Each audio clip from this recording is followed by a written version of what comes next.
Estamos en 1810. Napoleón Bonaparte está, en la cima del mundo. Su imperio se extiende desde Portugal hasta la frontera con Rusia. Ha humillado a Austria, ha desmembrado a Prusia, pero hay una herida que no para de sangrar. Una que él mismo llamó, con bastante frustración, la úlcera española. Hoy vamos a explorar una de las ucronías más fascinantes de la historia moderna. ¿Qué habría pasado si esa resistencia se hubiera roto? Si España hubiera sido una pieza más, una pieza dócil en su gran diseño imperial. Y es que el análisis que proponen las fuentes va mucho más allá de una simple victoria militar, ¿eh? Hablamos de reescribir por completo el destino del siglo XIX, de sofocar las revoluciones de independencia en América Latina casi antes de que empezaran, de cambiar la identidad española para siempre y de construir una Europa bajo una pax napoleónica. Y todo eso, como vamos a ver, dependió de la decisión de un solo hombre en un frío día de invierno en Valladolid. Me parece un punto de partida perfecto. Estructuraremos nuestro análisis justo en torno a ese momento. Primero, vamos a entender por qué Napoleón estaba en España, qué traición lo provocó todo. Luego, nos detendremos en ese punto de inflexión, en esa decisión clave de enero de 1809. Y finalmente, desataremos las consecuencias, explorando ese mundo alternativo que por muy poco no llegó a existir. Empecemos por el principio, una monarquía rota. A principios del XIX, España es la definición de un gigante con pies de barro. El rey Carlos IV es un hombre totalmente superado por los acontecimientos. El poder real lo tiene su válido, Manuel Godoy, mientras el príncipe, Fernando, conspira contra su propio padre.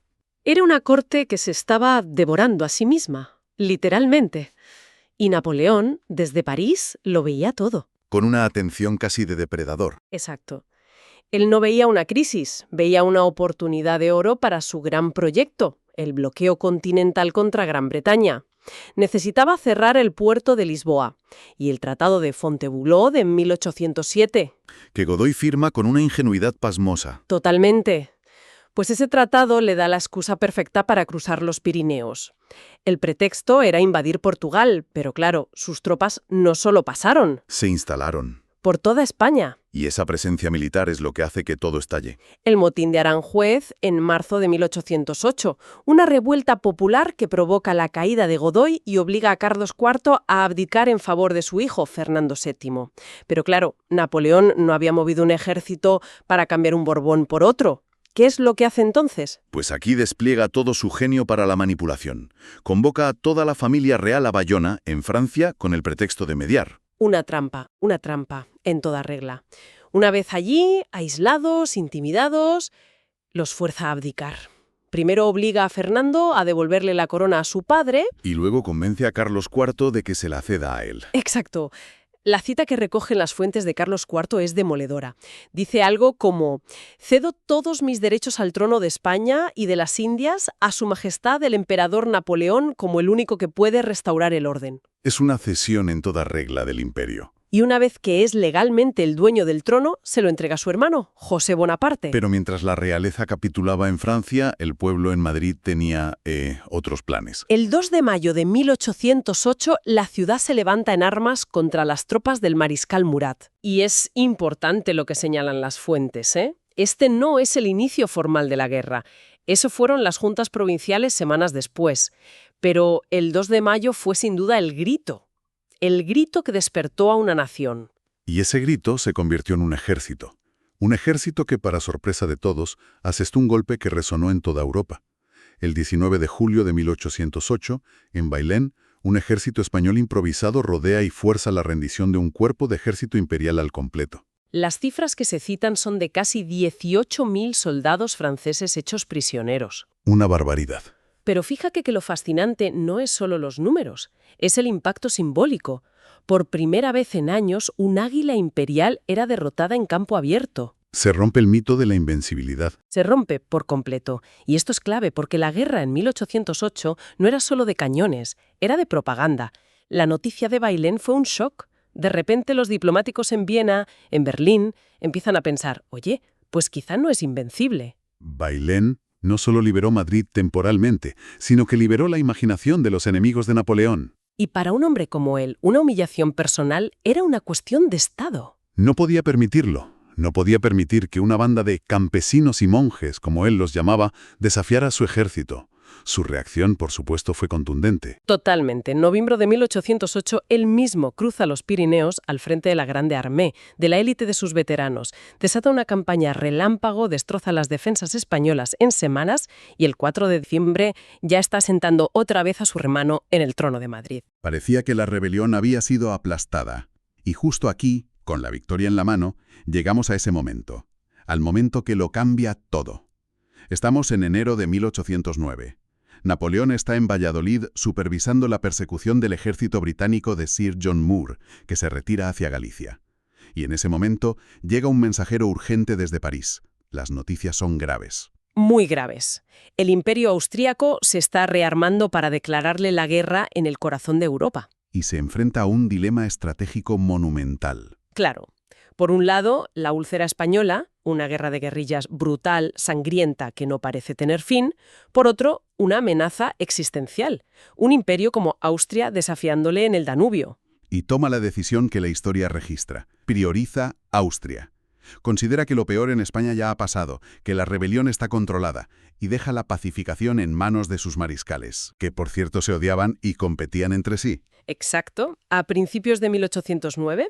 abandona España para no volver jamás. Y esa decisión de un solo hombre, en un solo día, es la bisagra sobre la que gira toda nuestra historia. Desde luego. Su partida creó un vacío de liderazgo que fue fatal. La úlcera española se infectó y desangró a su imperio durante 5 años. Entonces, vamos a cambiar esa bisagra. Volvamos a Valladolid, a esa misma mañana. Napoleón recibe los despachos, pero esta vez su mirada se queda en el mapa de España. ¿Qué pasa si su cálculo es diferente? ¿Y si decide que la úlcera debe ser cauterizada ya, antes de que infecte todo lo demás? Él se queda. Si el emperador se queda, el tablero de juego cambia por completo. Lo primero y más importante, se acaba el caos de los mariscales. Mando único. Hay un mando unificado, una sola voluntad estratégica, y es la más brillante y despiadada de la época. Entiendo la ventaja militar, claro, un mando único es decisivo, pero eso solo generaría más odio. ¿Cómo podría Napoleón ganar políticamente? ¿No estaría sentado sobre un volcán de bayonetas? Esa es la pregunta clave. Y su respuesta habría sido una combinación de brutalidad y seducción. Dividir para vencer. Por un lado, una represión militar sistemática. No se limitaría a perseguir guerrillas. Las fuentes sugieren una estrategia de tierra quemada, castigos colectivos. Mano dura. Durísima. Y un control férreo de las comunicaciones. El objetivo principal, una ofensiva total para expulsar a los británicos de Portugal y cortar la principal línea de suministro de la resistencia. Esa es la parte de la brutalidad. ¿Y la seducción? La seducción habría sido política. Habría dado poder real a su hermano José y a los afrancesados. Y es importante entender quiénes eran estos afrancesados. No eran simples traidores, como los pintó la propaganda posterior. No, para nada. Muchos eran los grandes intelectuales, artistas, reformistas de la época. Veían la monarquía borbónica como algo corrupto, anclado en el pasado. Para ellos, Napoleón, a pesar de ser un invasor, representaba la única oportunidad de traer a España las ideas de la Ilustración, la razón, el fin de los privilegios, de la Inquisición. Era una elección trágica entre la soberanía nacional anclada en el absolutismo y la modernidad impuesta por un invasor. Exactamente. Es increíble pensar en la figura de José Bonaparte. En la cultura popular española ha quedado como Pepe Botella, una caricatura, que además es históricamente injusta. Pero en esta realidad alternativa, quizá hoy en Madrid tendría estatuas como el rey reformador. Pues es muy posible. La historia la escriben los vencedores, de una manera muy literal en este caso. Desde luego. Con Napoleón presente, aplicando esa doble estrategia, el escenario para 1812 es radicalmente distinto. La península está pacificada, aunque, profundamente traumatizada. Cádiz, el último bastión de la España libre, ha caído. Y con la caída de Cádiz, la Constitución de 1812, la PEPA... Nunca llega a proclamarse. Nunca. El rey José I gobierna desde un trono seguro, quizá visto por las élites como un mal necesario, que al menos trae orden y progreso. Y todo esto nos lleva a la cifra que lo cambia todo. Con España sometida, Napoleón tiene a su disposición casi 200.000 veteranos. Los soldados más curtidos de su imperio. que en la historia real murieron de disentería, de emboscadas. En las sierras españolas, sí. Ahora están frescos, disciplinados y listos para ser usados en cualquier otro frente. El águila imperial ya no tiene las garras atrapadas en España. Está libre. Y un águila libre vuela muy lejos. El primer dominó que cae en esta nueva realidad es la campaña de Rusia de 1812. Claro. La Grande Armée que invadió Rusia en nuestra historia tenía debilidades. Muchos eran reclutas de naciones aliadas, de lealtad dudosa. Los mejores estaban desangrando en Badajoz o cerca de Salamanca. Exacto. En nuestro escenario, esa Grande Armée se ve reforzada por 200.000 de los mejores soldados del mundo. Y eso no es solo más potencia de fuego, supongo. Es mucho más. Con un ejército de esa calidad, Napoleón podría haber protegido mucho mejor sus larguísimas líneas de suministro, que fueron su talón de Aquiles en Rusia. Podría haber forzado una batalla decisiva contra el zar en la frontera, en lugar de ser atraído a la trampa de Moscú. El desastre de la retirada, la nieve, el hambre. Pues es muy probable que no hubiera ocurrido. O al menos no con esa escala apocalíptica que destruyó a su ejército. Entonces, si evitamos el desastre en Rusia, el tablero europeo es otro. Se me ocurre un nombre que quizás ni siquiera llegaría a ser famoso. Arthur Wellesley. El duque de Wellington. Exacto. Su leyenda se forjó en España. Totalmente. Su obra maestra, La batalla de los Arapiles, en julio de 1812, nunca habría ocurrido en esta línea temporal. Sin España, Wellington sería, Como mucho, una nota a pie de página en la historia militar británica. Un general colonial competente y poco más. y sin un Wellington victorioso, y sin desastre en Rusia, la consecuencia más monumental es evidente. La batalla de Waterloo. Simplemente no habría sucedido. En su lugar tendríamos el sistema napoleónico consolidado. No habría un Congreso de Viena en 1815 para restaurar las viejas monarquías. Tendríamos una Pax Napoleónica, una Europa unificada bajo el Código Civil francés, con sistemas administrativos estandarizados. Pero dominada férreamente desde París. Un continente modernizado a la fuerza, sin espacio para los nacionalismos o el liberalismo que definieron el resto del siglo XIX. El impacto en Europa es abrumador. Pero las fuentes también señalan que las ondas de choque de esa decisión en Valladolid habrían cruzado el Atlántico. Y habrían golpeado con fuerza a América Latina. Directamente. La crisis de 1808 en España, con el rey prisionero, fue la gran oportunidad para las élites criollas. El vacío de poder. Ese vacío de poder en Madrid rompió el pacto colonial y les dio la legitimidad para formar sus propias juntas. Fue la chispa de la independencia. Pero en nuestro mundo alternativo no hay vacío de poder. Al contrario, hay un poder más fuerte que nunca. Exacto. La noticia que llega a Caracas, a Buenos Aires, no es la de una metrópoli decapitada.